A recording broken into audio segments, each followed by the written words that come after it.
जब भी वो लड़की मायूसी में डूब जाती थी, वो लड़का हमेशा उसके पीछे आकर खड़ा हो जाता था, सिर्फ इसलिए क्योंकि उसने एक बार कहा था, मेरे पास कोई नहीं है जिस पर मैं भरोसा कर सकूं।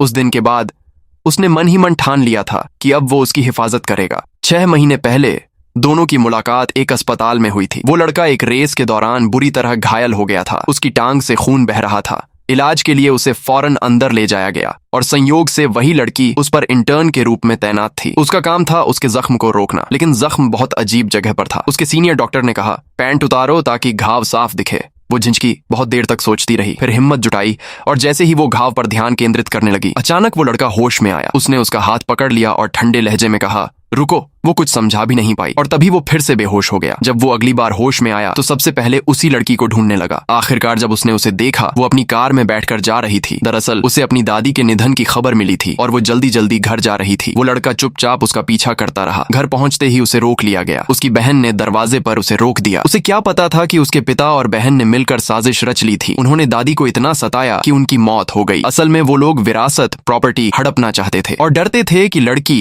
जो मेडिकल स्टूडेंट थी कहीं सच्चाई न उजागर कर दे, इसलिए उन्होंने उसे घर से बाहर कर दिया। उल्टा दोष भी उसी पर मढ़ दिया। वो लड़की बचपन से अपनी दादी के साथ रही थी क्योंकि उसके माता पिता हमेशा उसकी बहन का पक्ष लेते थे। हर बात पर उसे ही दोषी ठहराया जाता था। सिर्फ उसकी दादी ही थी जो हर बार उसके साथ खड़ी रही। जब सब कुछ खत्म लग रहा था, उसकी प्यारी मासी आई और उसे अपने साथ ले जाने लगी, पर तभी उसकी बहन ने मासी का सबके सामने अपमान कर दिया। लड़की इतना गुस्सा हुई कि खुद पर काबू खो बैठी। ये देखकर वो लड़का जो अब भी चोटिल था, लंगड़ाते हुए दौड़ पड़ा और समय रहते उसे रोक लिया। जब लड़की ने देखा कि वो वहीं है, उसने तुरंत गाड़ी रोक दी। वो उसे शांतिपूर्वक घर लेकर आया और बोला, मजबूत बनो। अगर मैं तुम्हारी जगह होता तो उन्हें ऐसा सबक सिखाता कि जिंदगी भर याद रखते। उसकी ये बातें सुनकर लड़की के दिल में फिर से उम्मीद जग गई। लड़के ने कहा, अगर तुम चाहो तो मैं मदद करूंगा। शुरू में उसने इनकार किया, लेकिन वो हार मानने वाला नहीं था। उसने उसकी हिम्मत को चुनौती दी और आखिरकार वो मान गई। कुछ दिनों बाद वो अपनी मासी को भी लेकर आया ताकि वो लड़की के साथ रह सके। मासी ने बताया कि दादी ने अपने नाम की एक जमीन उसे दी थी जिसकी कीमत लाखों में थी। वसीयत उसके पास थी, लेकिन मासी को डर था कि वो इसे सुरक्षित नहीं रख पाएगी। लड़की ने उसे भरोसा दिलाया, अब मुझे डर नहीं, मेरे साथ वो है। मासी को अब भी चिंता थी, लेकिन लड़की के पास और कोई सहारा नहीं था। वो हर दिन उस लड़के का इलाज करती, उसके जख्मों पर पट्टियां बदलती, पर भीतर से वो अब भी डरती थी कि क्या वो अपने स्वार्थी पिता से जीत पाएगी। आखिर उसने पूछा, क्या तुम सच में मेरी मदद कर सकते हो? लड़के ने आत्मविश्वास से कहा, हाँ, मैं वादा करता हूँ। अगली सुबह उसकी मासी भागती हुई आई। उसके पिता उसकी बहन के लिए एक बड़ा बर्थडे सेलिब्रेशन रख रहे थे। लड़की का गुस्सा फूट पड़ा। दादी अभी अभी गुजरी हैं और वो जश्न मना रहे हैं। वो तुरंत उनसे भिड़ने के लिए निकली, लेकिन दरवाजे पर ही लड़के ने रोक लिया। उसने कहा, वो पार्टी सिर्फ दिखावा है। असल में तेरे पिता वहाँ एक झूठी वसीयत पेश करने वाले हैं ताकि जमीन हड़प सकें। ये सुनते ही लड़की के भीतर आग जल उठी। उसने कहा, मदद करो, मुझे सब वापस चाहिए जो मेरा हक है। लड़के ने मुस्कुराया